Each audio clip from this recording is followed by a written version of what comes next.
शहजादी जोधा, जलाल ने हमसे हमारा सब कुछ छीन लिया। आज केवल जलाल की वजह से हम दर बदर की ठोकर खा रहे हैं। हम हार नहीं मानेंगे।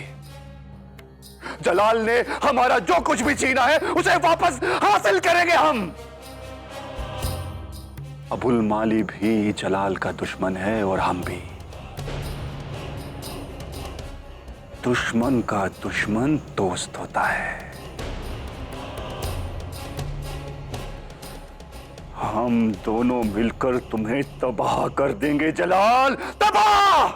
खबर पक्की है। जी शहंशाह, आपके दोनों बहनोई शरीफुद्दीन और अबुल माली आपस में मिल गए हैं और जंग करने की तैयारी कर रहे हैं। हमारे दो बहनों ही नहीं, अदका साहब दो गद्दारों ने हाथ मिलाए और इन्हें वही सजा मिलेगी जो गद्दारों को मिलती है। फौरन मुनीम खान को यह पैगाम भेजा जाए कि वो जंग की तैयारी करे और अबुल माली और शरीफुद्दीन को शिकस्त देकर हमारे सामने इतने गद्दारों की तरह बेड़ियों में जकड़ कर लाए। जी हुजूर।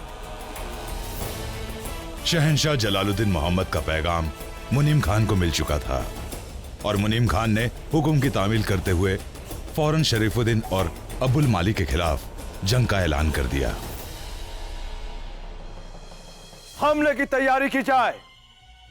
मुनीम अपनी फौज को लेकर जंग के लिए रवाना हो गया।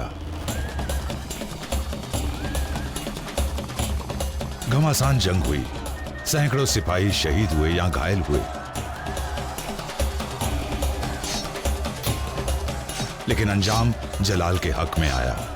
मुनीम खान जंग जीत गया। अबुल माली इस बार भी फरार होने में कामयाब रहा, मगर शरीफुद्दीन नहीं भाग सका। शरीफुद्दीन ने एक खेमे में पनाह ली।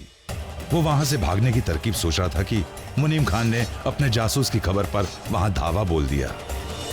हुजूर, शरीफुद्दीन को आपके हुजूर में पेश करने की इजाजत चाहते हैं। इजाजत है।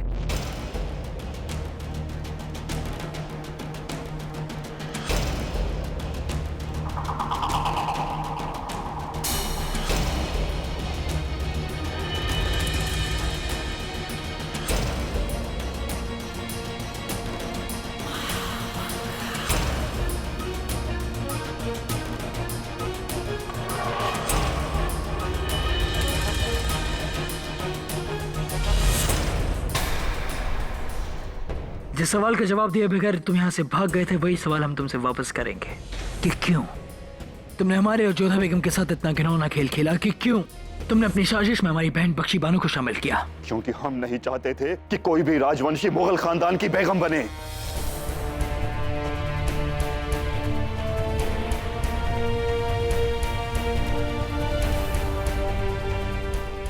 हमें नफरत है राजवंशियों से। और जिस वक्त आपने जोधा बेगम से निकाह करने का फैसला किया था, उस वक्त भी हम इसके खिलाफ थे, मगर आपका लिहाज कर गए। मगर बाद में हम बर्दाश्त नहीं कर पाए और हमें आपसे कोई शिकायत नहीं है बादशाह, मगर हम जोधा बेगम को मुगल सल्तनत की बेगम नहीं मान सकते। मुगल खानदान की बेगम कौन बनेगी कौन नहीं, इस बात का फैसला लेने का हक सिर्फ शहंशाह जलालुद्दीन को है, एक सूबेदार को नहीं। तुमसे तुम्हारी सूबेदारी छीन कर हम तुम्हें तुम्हारी साजिश की सजा दे चुके हैं, लेकिन अभी तुम्हें तुम्हारी गद्दारी की सजा देनी बाकी है।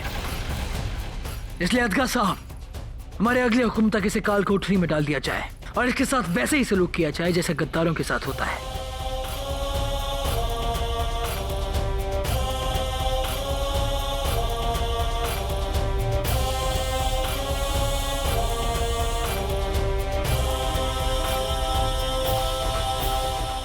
इसी बात के साथ हम एक और ऐलान करते हैं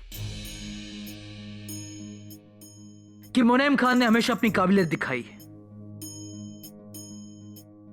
ना सिर्फ इन्होंने काबुल पर कब्जा बनाए रखा, बल्कि गद्दार शरीफुद्दीन को भी हमारी हिरासत में लेकर आए। इसलिए मार्च के बाद मुनीम खान को फौजी मामलत का वजीर तैनात करते हैं।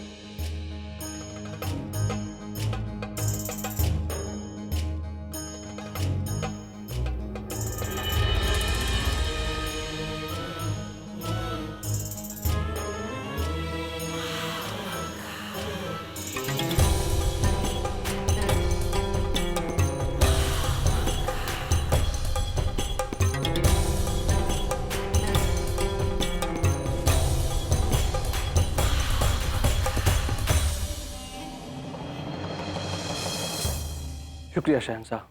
बंदा सल्तनत की हिफाजत के लिए अपनी जान की बाजी लगा देगा।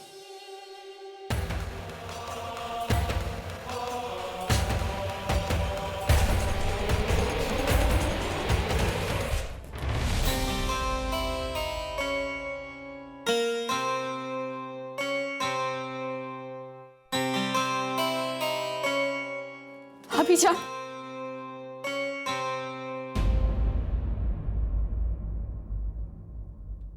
आखिर जिसका डर था वही हुआ।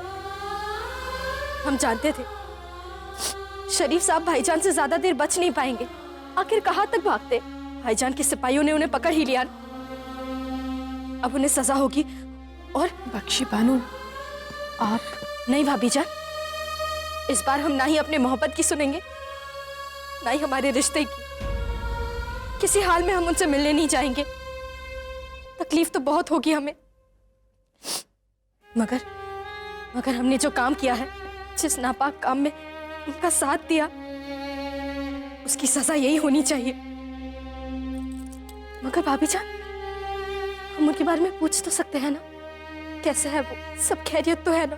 बख्शी बानो, वो ठीक है। शुक्रिया भाभी जान कि आप यहाँ आए। आपसे बात करके हमारा मन हल्का हो गया। बहुत अच्छा लगा हमें।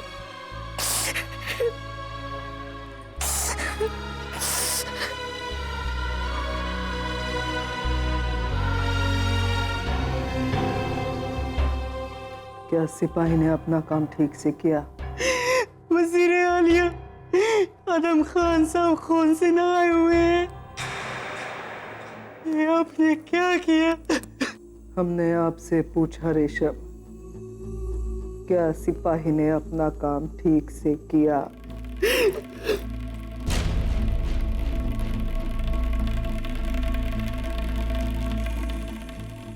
ठीक है, हमारा एक और काम करोगे रेशम? जो हुक्म हुजूर। जिस सिपाही ने आदम खान को कोड़े लगाए, उस सिपाही का कत्ल कर दो। हुजूर, वो जिंदा नहीं बचना चाहिए रेशम। वो सिपाही जिंदा नहीं बचना चाहिए जिसने हमारे बेटे आदम खान को कोड़े लगाए, उसे तकलीफ पहुंचाई। वो जिंदा नहीं बचना चाहिए। हमारे हुक्म की तामील हो। ये सब कुछ उस बेगम जोधा की वजह से हुआ है। सब कुछ बेगम जोधा की वजह से हुआ है। बहुत बड़ी जादूगरनी निकली वो। पहले तो जलाल पर जादू कर लिया, और अब बेगम रुकैया को भी अपने बस में कर लिया उसने, और हमें खून के आंसू रुला रही है। लेकिन अब बस बेगम जोधा, अब हम रुलाएंगे आपको खून के आंसू। बदला लेंगे हम आदम खान का। मुंह मूंगा रुलाएगी आपको खून के आंसू बेगम जोधा।